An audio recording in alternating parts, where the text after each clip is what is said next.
ओम ज्ञानातिमिरान्धस्य ज्ञानञ्जनशलाकया चक्षुरुन्मिलितं येन तस्मै श्रीगुरवे नमः। नमो विष्णुपादाय कृष्णप्रेष्ठाय भूतले श्रीमते भक्तिवेदान्त स्वामिन्निति नामिने। नमस्ते सारस्वते देवे गौरवाणी प्रचारिणे निर्विशेष शून्यवादी पाश्चात्यदेशतारिणे। नमो महावदन्याय कृष्णप्रेमप्रदायते कृष्णाय कृष्णचैतन्य नामिने गौरतुसे नमः। जय श्री कृष्ण चैतन्य प्रभु नित्यानंद श्री अद्वैत गदाधर शिवासादि गौर भक्त वृंद। हरे कृष्णा कृष्ण कृष्ण हरे हरे हरे राम राम राम हरे हरे। हरे Krishna. So we welcome everyone for today's discussion on Srimad Bhagavad Gita. So yesterday we discussed from verse number first chapter of Bhagavad Gita and verse third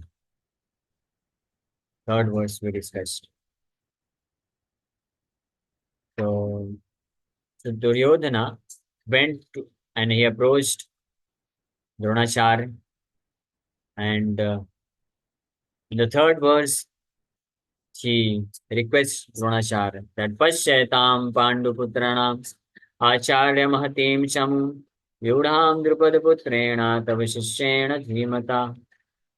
O my teacher, O my Dronacharya, O my teacher, behold the great army of the sons of Pandu, so expertly arranged by your intelligent disciple, the son of Drupada. Please look at the military arrangement. So, although the Duryodhana has been addressed as king by Sanjay, but still, although he thought of himself being king, but still he had to go and approach personally to Commander-in-Chief, to Dronacharya. Why? Because he was having some kind of fear in his heart. And what is the fear? He's explaining. His fear is Mahatim Chamum. Just behold the great military force of of Pandavas. But actually, Duryodhana knew that he was having great military strength, far in number than Pandavas. So why is he telling Acharya, please behold the Mahatim Chamu, the great military strength? Why? Because Krishna was present on the side of Pandavas. So although Pandavas, they had less military strength, and they had very powerful generals, Maharathis, and Bhima was their general commander in chief, and there were others also who were very powerful. But as compared to Duryodhana's side, this Bhima and other Maharathis on the side of Pandavas, they were nothing in front of Bhishma Pitamaha, Dronacharya. They were so great Maharathis. So that's why when Duryodhana is saying Mahatim Chamu, the great military strength of Pandavas, that is because of in his heart there was great fear generated because he saw Krishna was present on the side of Pandavas. And Krishna is where, means wherever Krishna is present, and that becomes a great art. That becomes a great thing. So the one important lesson we learn from this verse is that in our life also we find in so many situations we find ourselves to be completely incapable of doing something. We sometimes we become completely disturbed. We feel completely dejected. We feel that I'm nothing. I cannot do anything. I'm helpless. The situation of helplessness many times we feel in our life, and that is natural, especially in this age of Kali. Huh?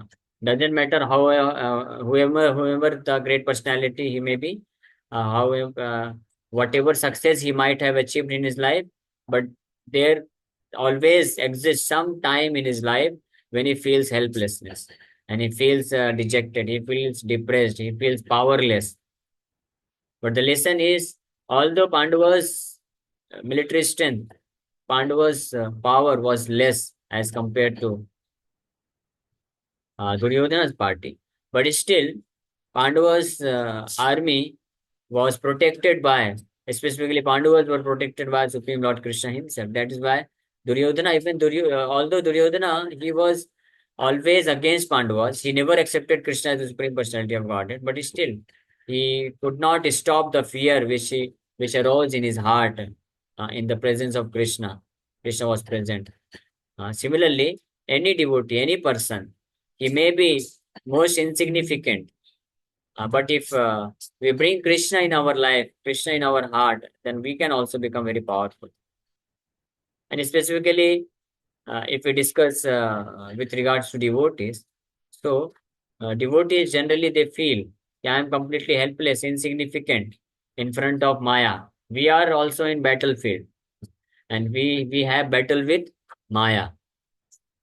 And greatest Maya, the greatest agent of Maya is this mind.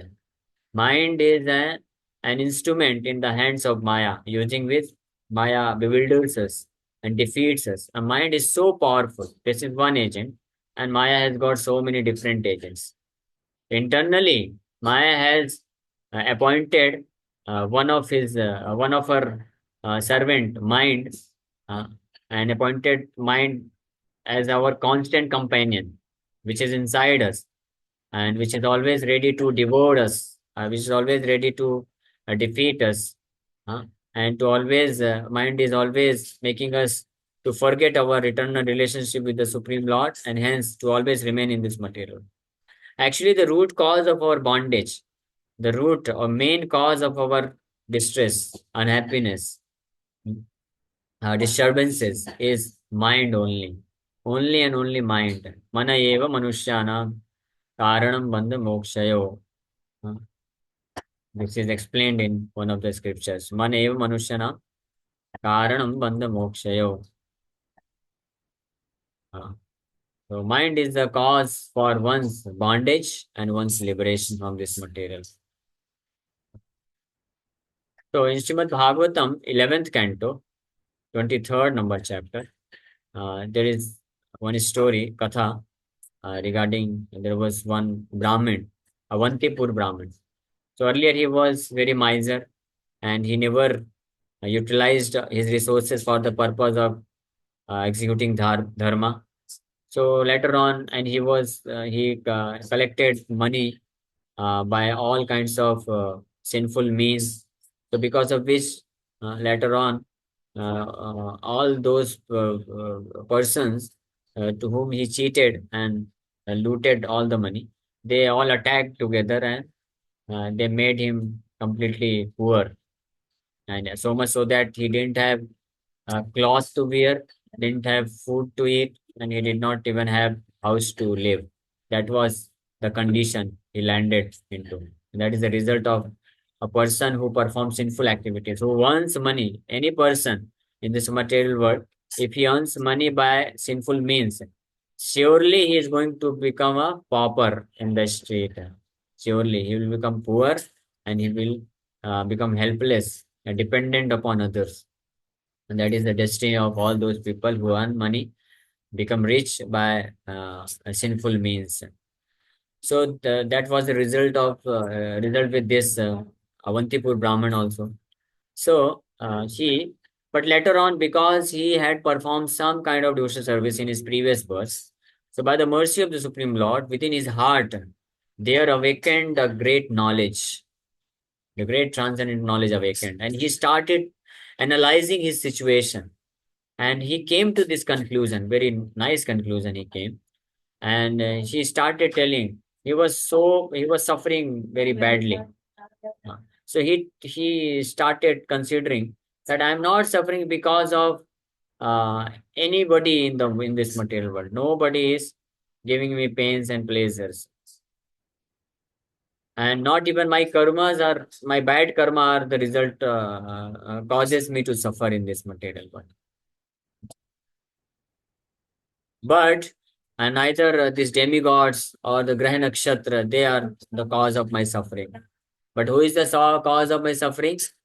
He says, only my mind is the cause of my suffering. And why mind has become the cause of my suffering?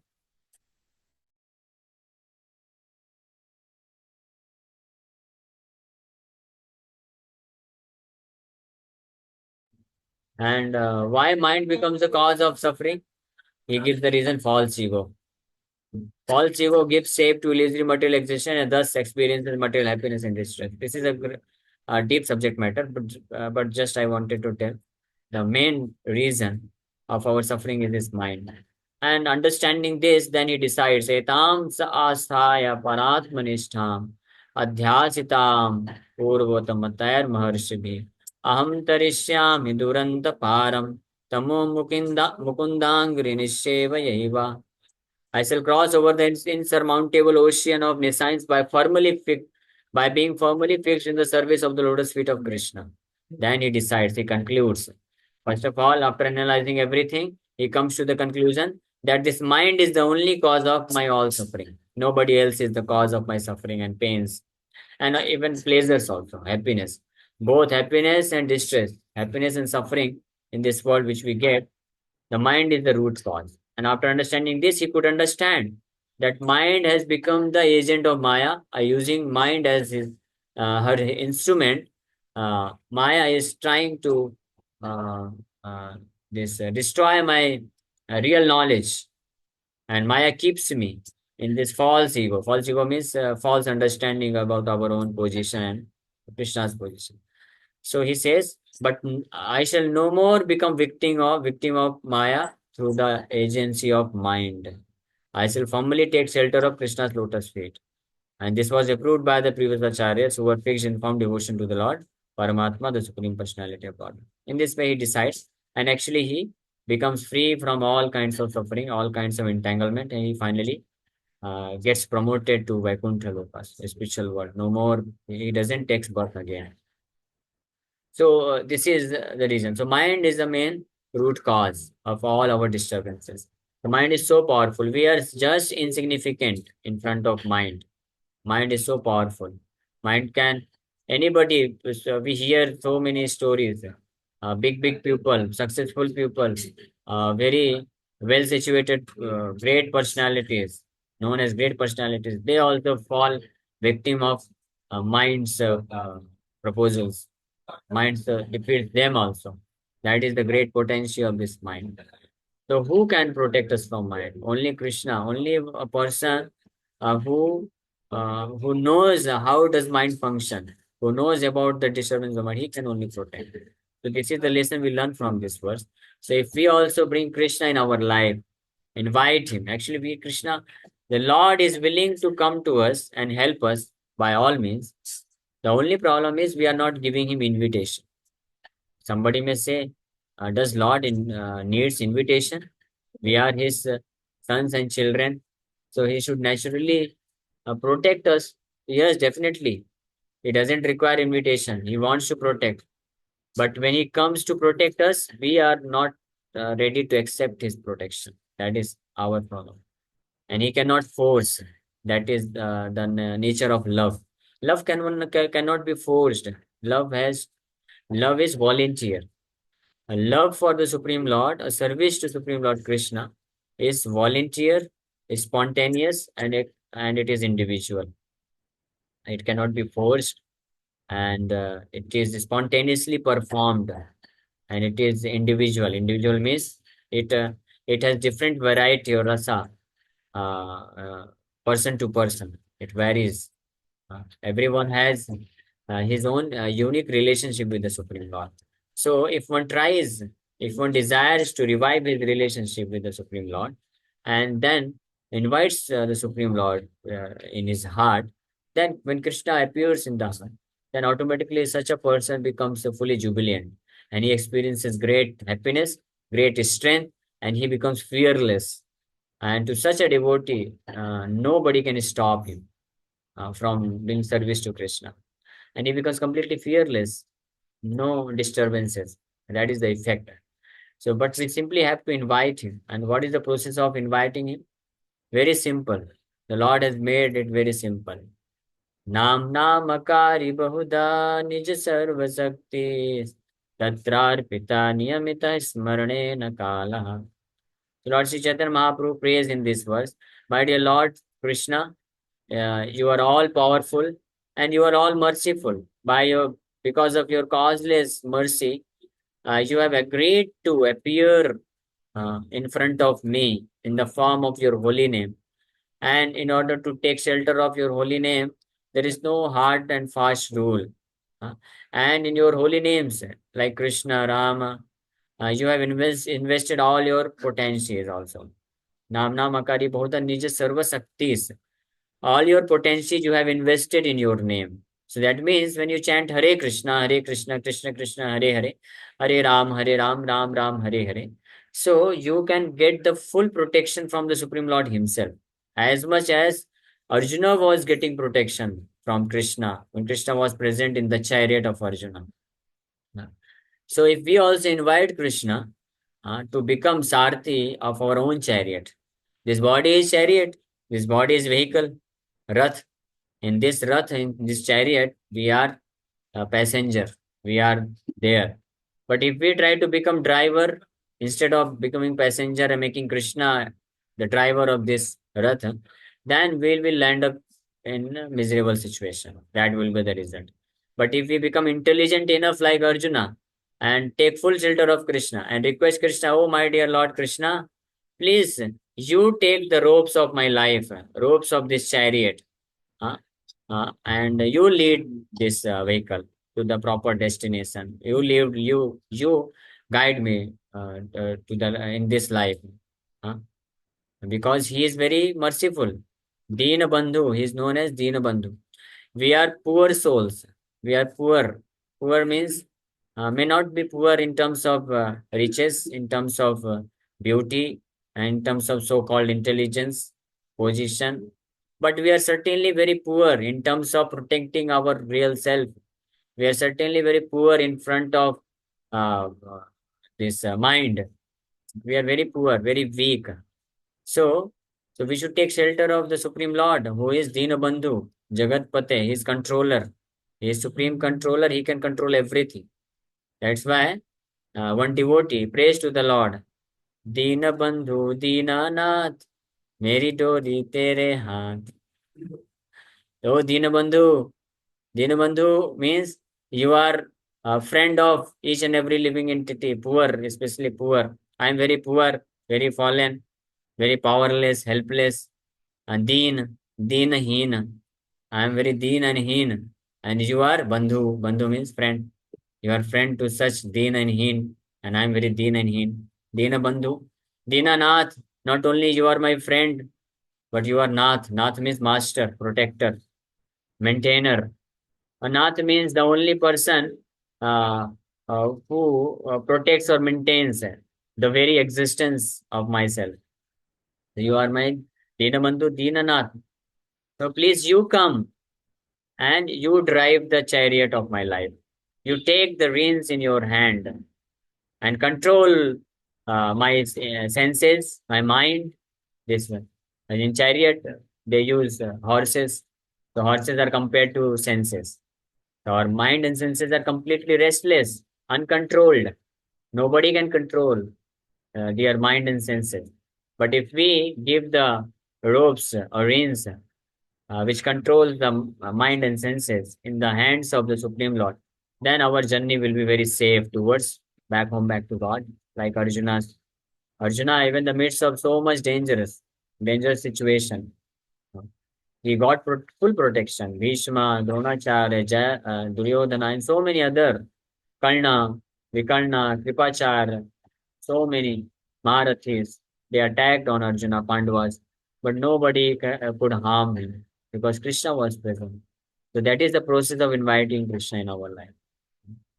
By chanting his holy name, we can very nicely invite him. So how many of you are willing to invite Krishna in your life to get full protection? Yes. So we should be willing, yes, very nice. We should be willing to hand over the ropes of our life in the hands of Krishna. Let him drive the chariot of our life. Then our journey will be very safe. And what is the meaning of this? The meaning is that we should lead our life through the instructions of the Supreme Lord. That means whatever action we perform, either through our body or mind, that should be performed exactly following the instructions of the Supreme Lord Krishna.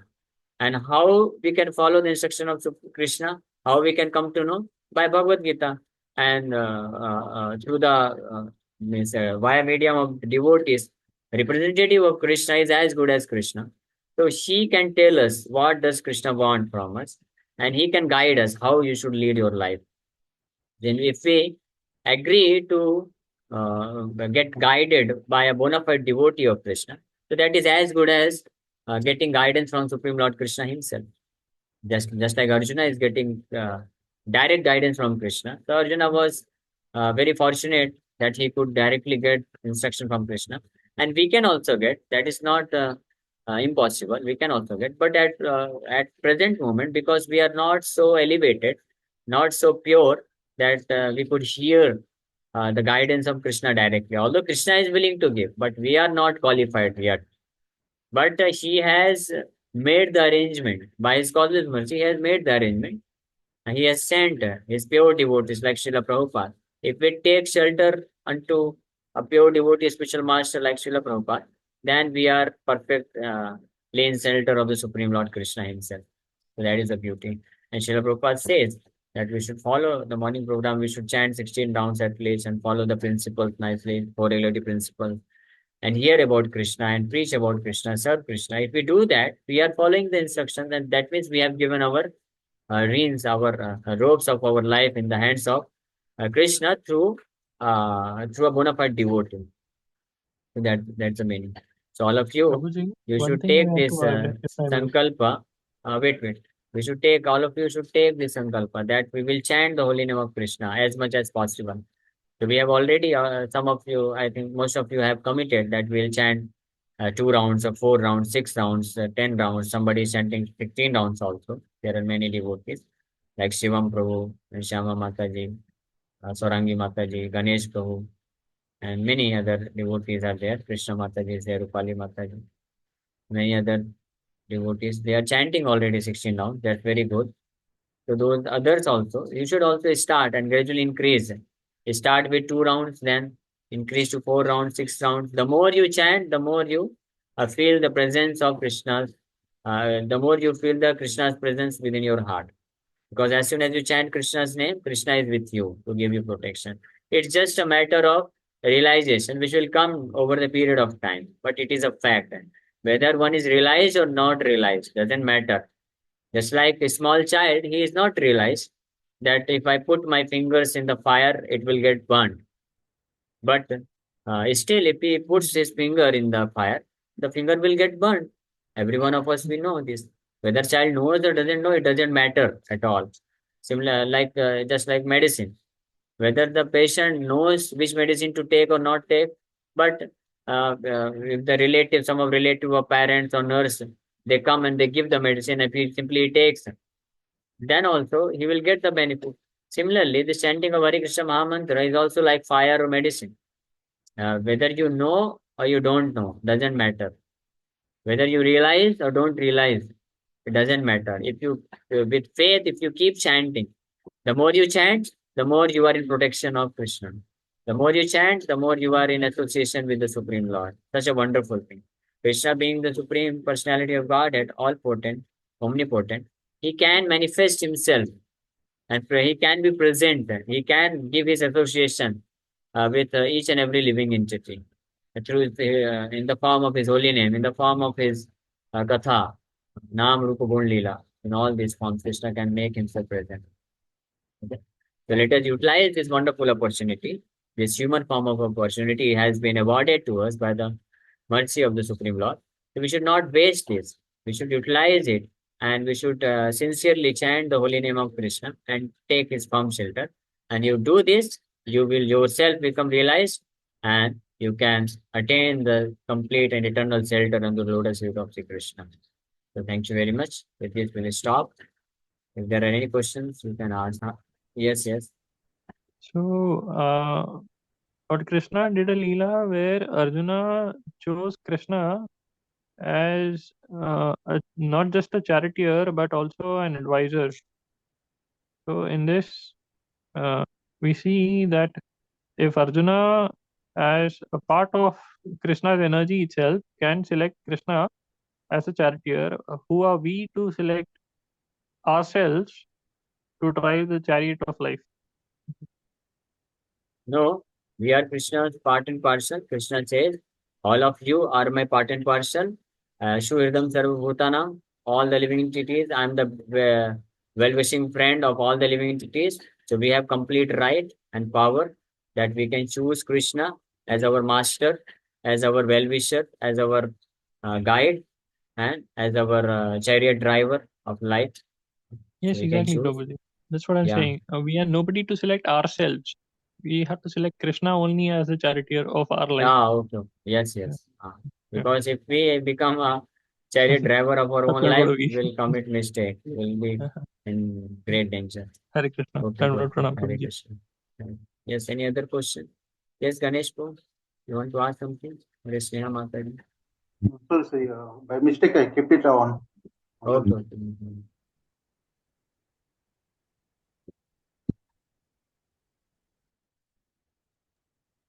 Okay. I'll be joining another talk, Prabhuji. Hare